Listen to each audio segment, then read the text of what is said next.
Hello everyone, and welcome back to our channel. Today we dive into one of the most explosive stories in South African politics right now.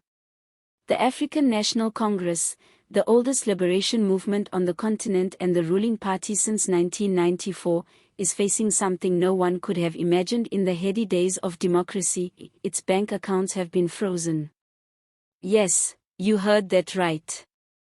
The ANC, the very party that once controlled the levers of the state, is now in the same position as a struggling small business trying to fend off debt collectors. At the center of this crisis is a long-running battle with a company called Ezulweni Investments. For those who might not recall, Ezulweni was contracted to provide the ANC with election materials during the 2019 general election campaign. We're talking posters, banners, and the entire branding machine that you saw flooding the streets in that season of yellow, black, and green. According to Ezulweni, the ANC racked up a debt of more than R140 million for these services. The company has argued for years that the ANC simply never paid the bill. The ANC's defense, however, has been consistent. They insist the deal was irregular, unauthorized, and possibly even fraudulent. Now here's where the story gets juicy. Back in 2023, there were reports that the matter had been settled out of court. Many people assumed the ANC had finally reached a compromise, written a check, and moved on. But it seems that settlement either fell apart or never covered the entire claim, because Ezulweni has been back in court and back in action. In fact, the sheriff has now moved to attach ANC assets and even ordered First National Bank to release any available funds to settle the debt. Imagine the party of Oliver Tambo, Nelson Mandela, and Walter Sisulu being treated like a defaulting customer whose car is being repossessed. That is the scale of embarrassment. The financial fragility of the ANC is no secret. In recent years, there have been multiple stories of staff at Luthuli House, the party headquarters, going without salaries for months. Workers have picketed outside their own offices demanding pay. Some even threaten legal action of their own. If a governing party cannot pay its own employees, how can it claim to manage a national economy? That is the uncomfortable question critics are now asking with renewed intensity. But this debt saga raises deeper questions than just unpaid bills. At stake is the credibility and survival of the ANC as a political machine. Elections in South Africa are expensive, and parties rely heavily on fundraising, donations, and support from business networks.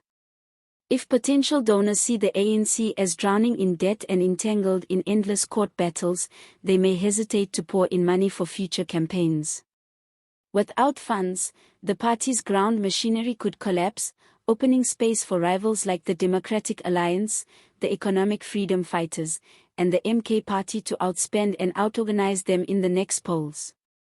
It also exposes the ANC's internal weaknesses. Some insiders claim that the debt to Ezulweni was the result of factional maneuvering. That is, one group within the party authorized the deal without the knowledge or approval of another. When the bill came due, suddenly no one wanted to take responsibility. This is a pattern we've seen before in ANC politics, where accountability is often clouded by factional wars. But when those internal battles spill into the courts and the bank accounts, the entire party brand takes the hit. Now let's talk about the optics. South Africans are watching as the party that once represented hope, liberation, and transformation now faces asset seizures and frozen accounts. It is almost too symbolic. The ANC has often been accused of running the state like its own personal piggy bank. Now, it seems it cannot even manage its own piggy bank. Imagine trying to explain this to young voters who already see the ANC as corrupt, tired, and incapable of renewal. This story may not just be about our 140 million. It may be about the final erosion of confidence in the ruling party. And then there's the humor, because South Africans never miss a chance to laugh in the middle of crisis. Social media has been buzzing with jokes about the ANC trying to swipe its card at a petrol station and being declined. Others are saying the sheriff might as well auction off the ANC's famous yellow t-shirts and caps outside Luthuli House to raise funds. And some are even joking that maybe the ANC should apply for an NSFAS loan at this rate, since everyone else struggling with debt ends up there. The memes practically write themselves. But behind the humor lies a serious reality.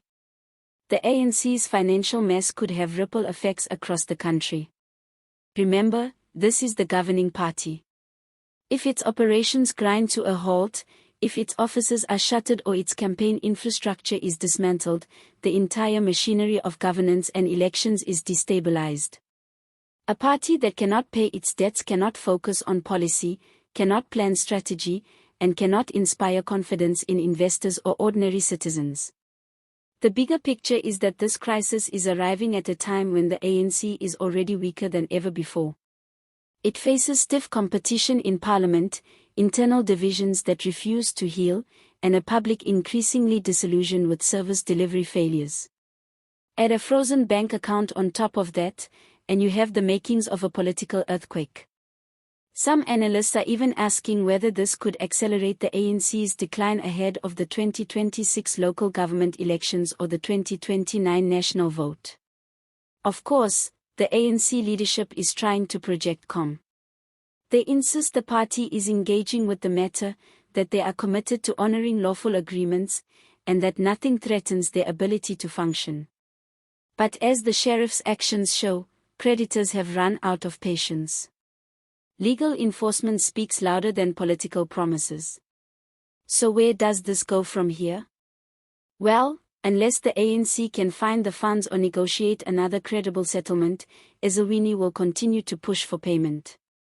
More assets could be seized. More accounts could be frozen.